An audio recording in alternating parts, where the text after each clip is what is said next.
Buenos días a todos, soy Leticia, profesora de oposiciones del Centro de Estudios de Máster D. Estoy aquí para iniciar una clase en directo sobre la eficacia de los actos administrativos. Voy a continuar un poquito con las ideas que dejó ayer apuntadas mi compañero Jesús Alvira. Estamos haciendo una trilogía, una serie de jornadas sobre los actos administrativos. Es importante que tengáis en cuenta que estamos dando un salto en comparación a las clases en directo que veníamos haciendo anteriormente. Hemos dejado a un lado la materia de Derecho Constitucional y nos vamos a adentrar o nos estamos adentrando en la materia de Derecho Administrativo. Es un grosso de temas fundamental que tenéis que llevar muy bien aprendido, pero sobre todo muy bien comprendido a los exámenes. Salen prácticamente el 90% de las oposiciones, de los temarios de las oposiciones, y no solamente es necesario conocerlo y saberlo para el día del examen, que por supuesto también, sino también para aquel momento en el que consigáis vuestra plaza, puesto que van a ser materiales y herramientas que os van a permitir trabajar en vuestro día a día.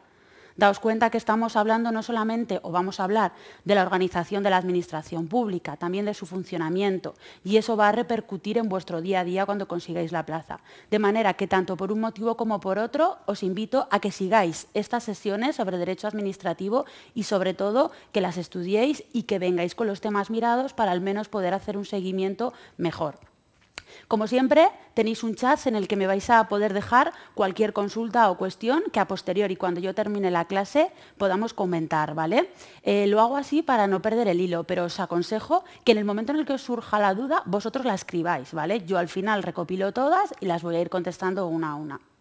Así que si os parece, vamos a dar comienzo a la clase de hoy.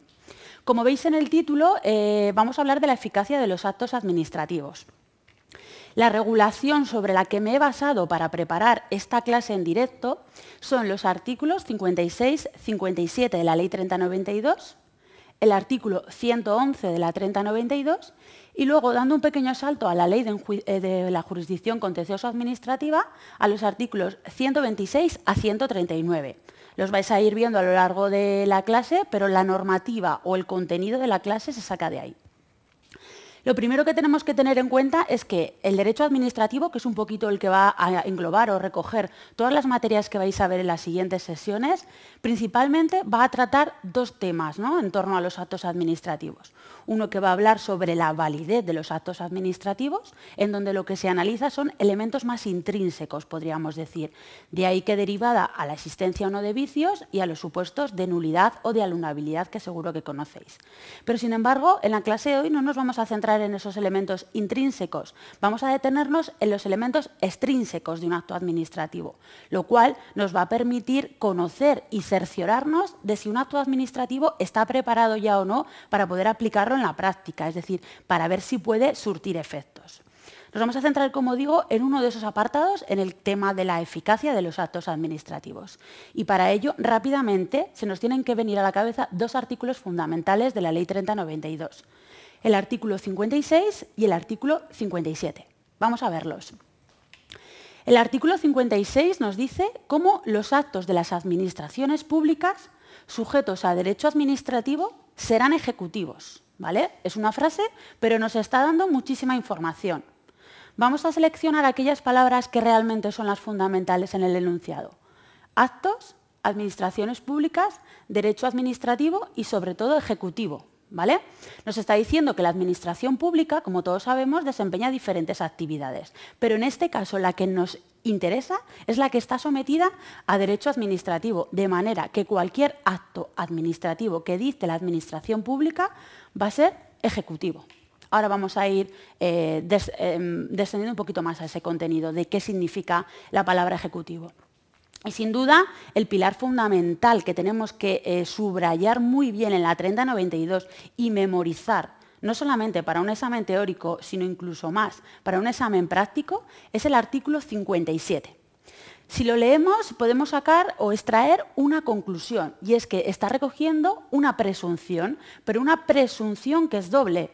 Nos está hablando de que se presumen que los actos de las administraciones públicas van a ser válidos, pero también se presume otra cosa, y es que se presume que van a producir efectos desde el momento en que el órgano administrativo lo dicte. Un poquito más esto último que decir que los actos administrativos van a ser ejecutivos. ¿sí? Todo esto, la idea de producir efectos desde la fecha en que se dicten, nos lleva a la idea que se recoge en muchos manuales y que seguro que este concepto lo habéis visto o os habéis encontrado con él, es el de la autotutela declarativa, que no es más ni menos que el hablar de la ejecutividad de los actos administrativos, ¿vale?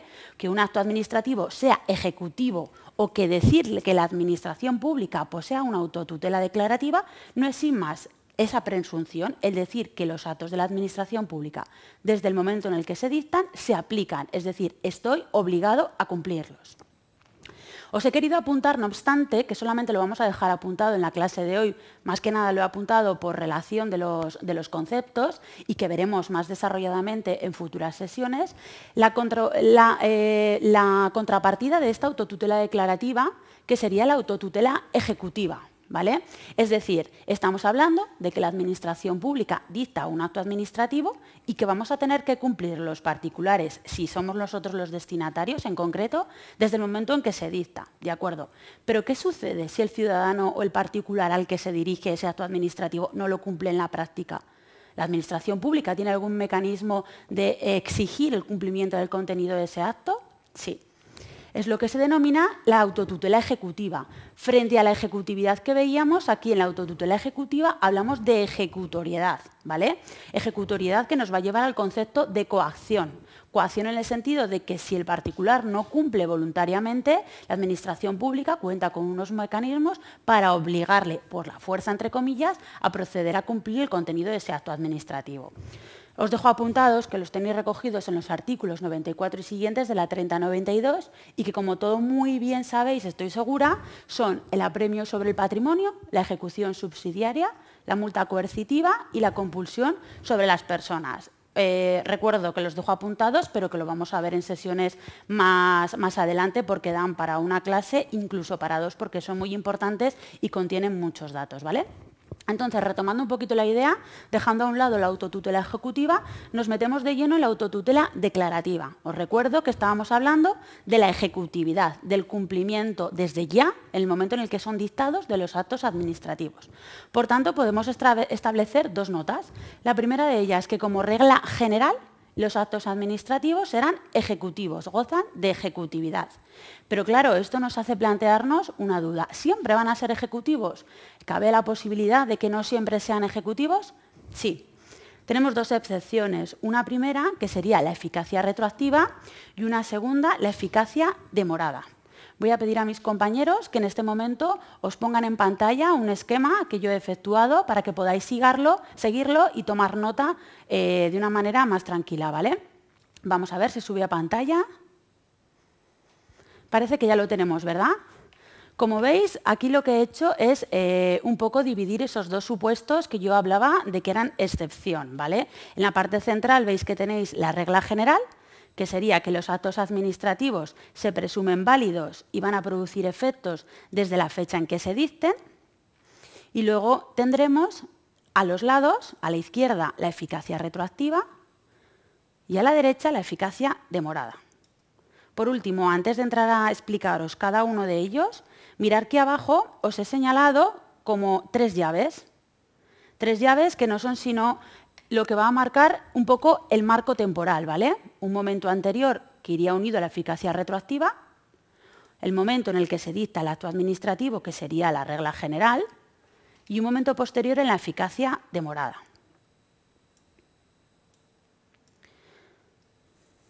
Vale, vamos a explicar la primera de ellas, en donde hablaríamos de la eficacia retroactiva. Como estábamos hablando, los actos administrativos decíamos que van a aplicarse siempre desde la fecha en que se dicten. Por tanto, como regla general, hablaríamos de la irretroactividad de los actos administrativos, es decir, de la imposibilidad de que un acto administrativo que, por ejemplo, se dicta hoy, 14 de febrero de 2013, no va a poder aplicarse, por ejemplo, al 14 de febrero del año 2012. ¿Sí? Pero claro, como toda la regla, esta tiene su excepción, ¿vale? ¿Y qué está significando esta excepción? Que va a permitir que los efectos de los actos administrativos se produzcan en un momento anterior a la fecha en que se haya dictado, es decir, a ese 14 de febrero de 2012. ¿Cuándo vamos a poder proceder a la aplicación retroactiva? En primer lugar, cuando sean actos en sustitución de otros actos anulados. ¿Vale? Para ello tendrían que tener o suceder 3 supuestos. El primero de ellos es que tuviéramos un acto anulado. En segundo lugar, que existiera un supuesto de hecho que ya existía anteriormente. Y en tercer lugar, que no se produjera una lesión de los derechos. No sé si os suena, pero un ejemplo de esto sería el caso de la conversión, que seguro que en los supuestos de validez y de invalidez de los actos administrativos lo habéis visto. Por otro lado, se nos habla de aquellos actos que producen efectos favorables y que no lesionan derechos, ¿vale? En este caso, un ejemplo sería la actualización de pensiones de acuerdo a la subida del IPC que el Gobierno en un momento dado puede dar. Lo puede estar haciendo en 2013, pero la aplicación va a ser para el año 2012, ¿vale? Si pasamos al segundo de los supuestos, sería el que habla de la eficacia demorada. Lo tenéis en el punto derecho, al final. Vamos a ver si lo suben mis compañeros y lo vemos. Ahí lo tenéis, la última de esas columnas, la eficacia demorada, ¿vale? En este caso, el acto administrativo va a desplegar sus efectos en un momento posterior al que ha sido dictado. Siguiendo con el ejemplo del 14 de febrero, en este caso estaríamos hablando de un 14 de febrero de un año que todavía no ha sido. Pongamos, por ejemplo, el año 2015, ¿vale? En este caso, podríamos aplicar ese acto administrativo, los efectos de ese acto administrativo, en el 14 de febrero de 2015. Pero igualmente no siempre se va a poder aplicar. Se tienen que dar unos supuestos de hecho para que esta regla pueda cumplirse. ¿Cuándo? Vayamos a ver el primero de ellos. Cuando así lo exija su contenido. Por ejemplo, en el caso del nombramiento de un funcionario público, de un funcionario de carrera, digamos que se va a posponer hasta la toma de posesión. Por tanto, a ti se te puede nombrar funcionario público el 14 de febrero, pero a lo mejor hasta el día 26, que es el acto de toma de posesión, no va a tener eficacia, no va a surtir sus efectos, ¿vale? En segundo lugar, hablaríamos de aquellos casos en que el acto administrativo deba de ser notificado o publicado. Os recuerdo que un paso fundamental, una vez que hemos emitido por parte de los órganos administrativos un acto administrativo, es la notificación al particular. De hecho, es el elemento fundamental para que el particular pueda darse por enterado, ¿vale? Entonces, este tipo de reglas se podrá aplicar en casi todas, o por lo menos es la práctica general en casi todos los actos de carácter administrativo. Estamos hablando, por ejemplo, de que te notifiquen una multa, de que te notifiquen una licencia, de que te notifiquen la concesión de una subvención, ¿vale? Como veis, es prácticamente la actividad diaria de la administración pública. En tercer lugar, hablamos de cuando la eficacia del acto administrativo quede supeditada a la aprobación posterior, evidentemente, por el superior jerárquico. Imaginaos que en el municipio donde vivís se quieren crear unos centros sanitarios, unos nuevos centros de salud. Pues bien, en este caso, para que ello se lleve a cabo, para que se apruebe esa medida, necesitará una aprobación de su superior jerárquico, que como muy bien sabréis será el Gobierno autonómico, ¿sí? Y por último, he querido mencionar el caso especial de los actos administrativos sancionadores. Tenemos que tener en cuenta que la normativa a este respecto nos habla de cómo solamente los actos administrativos sancionadores, es decir, una resolución por parte de la Administración Pública sancionadora, solamente van a ser ejecutivos cuando agoten la vía administrativa. Esto quiere decir que si esa resolución administrativa no está agotando la vía administrativa, no va a producir sus efectos. Es decir, vamos a tener que esperar a que esa vía administrativa se agote para poder aplicarse a la práctica, ¿vale? Espero que hayáis podido seguir bien el esquema que os he preparado en ese PowerPoint. No obstante, si queréis, lo podéis solicitar bien a los profesores de vuestro curso o mandármelo a mí a través del chat que tenéis ahí abierto y yo os lo voy a proceder a enviar, ¿vale? Si no lo habéis podido ver con claridad o os habéis perdido o simplemente lo queréis tener como manejo de estudio, ¿sí?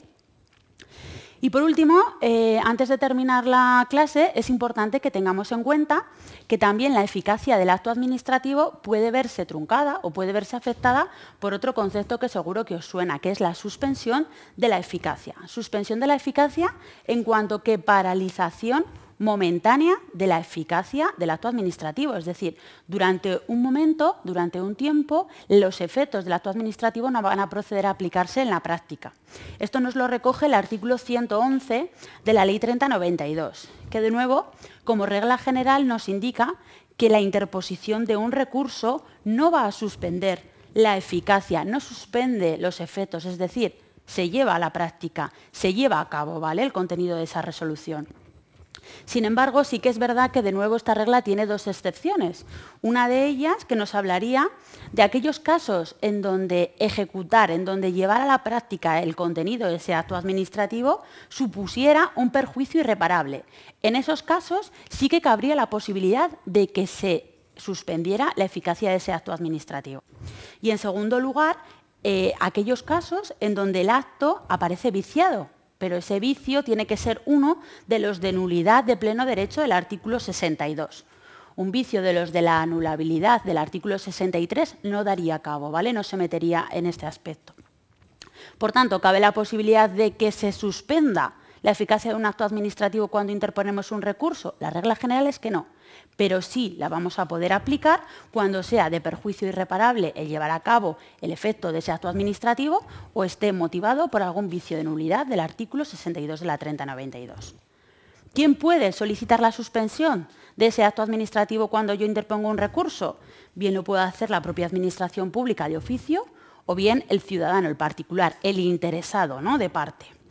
El requisito previo que tenemos que tener en cuenta es que el órgano administrativo va a tener que decidir, va a tener que llevar a cabo como requisito previo una ponderación de los intereses que hay en juego. Es decir, el órgano administrativo que va a conocer del caso y se le ha planteado la posibilidad de que se suspenda el efecto de un acto administrativo, dirá, bueno, por un lado tenemos que si ejecuto el contenido de ese acto administrativo, quizás al particular le esté generando un perjuicio irreparable. Pero por otro lado, si eso no fuera así, el otro punto que se plantea es que ¿qué pasaría si suspendo, es decir, si no aplico ese acto administrativo? ¿Vale? Va a ponderar un poco los dos intereses en juegos que hay, el de la ejecución y el de la suspensión. Y el que resulte menos dañoso va a ser el que conceda. ¿Sí? Pues nada, chicos, esto es un poquito las principales notas que yo he ido sacando y que considero que son importantes que tengáis en cuenta a la hora de centraros en la materia de la eficacia de los actos administrativos. Como os he ido contando, la normativa fundamental, artículos 56 y 57 de la 3092. Memorizarlos como loritos, pero sobre todo comprenderlo, ¿vale? Porque, como os he dicho, no solamente en el examen teórico, sino quizás con más puntilla, en la práctica nos lo van a preguntar. También 56, 57, 57, destacábamos esa doble presunción, presunción de validez, presunción de eficacia desde el momento en el que se dicta por parte de la Administración pública. Hablábamos de la autotutela declarativa frente a la ejecutiva desde el punto de vista de la coacción, con los mecanismos que el artículo 94 y siguientes recoge para hacer cumplir al particular por la fuerza, entre comillas, el contenido de ese acto administrativo. Y sobre todo nos centraríamos en la autotutela declarativa, es decir, en que los actos administrativos son ejecutivos desde que se dictan, con dos supuestos de excepción. El primero de ellos, el caso de la eficacia retroactiva, es decir, la posibilidad de aplicar un acto a momentos anteriores en el tiempo. Y en segundo lugar, la eficacia demorada, es decir, aplicar el contenido de ese acto administrativo a futuro, a un momento posterior, ¿vale? Recordar que para eso tenéis como apoyo, como documento de estudio de apoyo, ese PowerPoint que os han colgado mis compañeros y que si lo queréis tener para estudiar en vuestras casas o donde sea, me lo podéis solicitar sin ningún problema, yo os lo mando. Y por último, otro supuesto excepcional, que sería el de la suspensión de la eficacia a la hora de interponer un recurso. ¿Suspende o no suspende? Pues bien, ya hemos estado viendo los casos en donde sí cabría la posibilidad de solicitar la suspensión de esa eficacia del acto administrativo, quién lo puede solicitar y esa ponderación de valores, ¿vale? Una cosa que había olvidado comentaros y que la tenemos aquí es que la suspensión de la eficacia del acto administrativo suele ir unida a la solicitud también de que se adopten las medidas cautelares, que están recogidas en los artículos 126 a 139, pero ojo, de la Ley de la Jurisdicción Contencioso-Administrativa. ¿Sí? Bueno, pues vamos a ver si tenemos algún tipo de pregunta por parte de los compañeros o de la gente que estáis ahí. Parece que no. Bueno, como las dudas suelen surgir siempre a posteriori, cuando estamos ya más tranquilos en casa, viendo un poco y revisando todo lo que se ha ido diciendo en la clase, cualquier pregunta o cuestión, mandármela, hacérmela llegar, que yo os voy a dar contestación, bien a través de nuestro campus virtual, bien en horario de tutoría telefónica. Os recuerdo que mañana estará aquí mi compañera Susana para proceder a hablar sobre la tercera parte de los actos administrativos, en concreto la notificación y publicación. Sí que os voy a lanzar una pregunta para que le deis un poquillo a la cabeza hasta mañana, que Susana os dará la resolución. Y es que me gustaría que supierais o pudierais explicarme si conocéis la diferencia entre tres puntos o entre tres conceptos fundamentales y que van a ser un poco la continuación de esta eficacia de los actos administrativos. La diferencia que habría o qué sería entre resolución, resolver por parte de la administración pública, notificar a los particulares y, por último, la publicación. Pensarlo durante el día de hoy, intentar buscar la respuesta y así mañana la contrastáis con la que os dé mi compañera Susana. Ha sido un placer y nada, nos vemos en la próxima clase. Estudiar y mucho ánimo, mucho esfuerzo. Un saludo, hasta luego.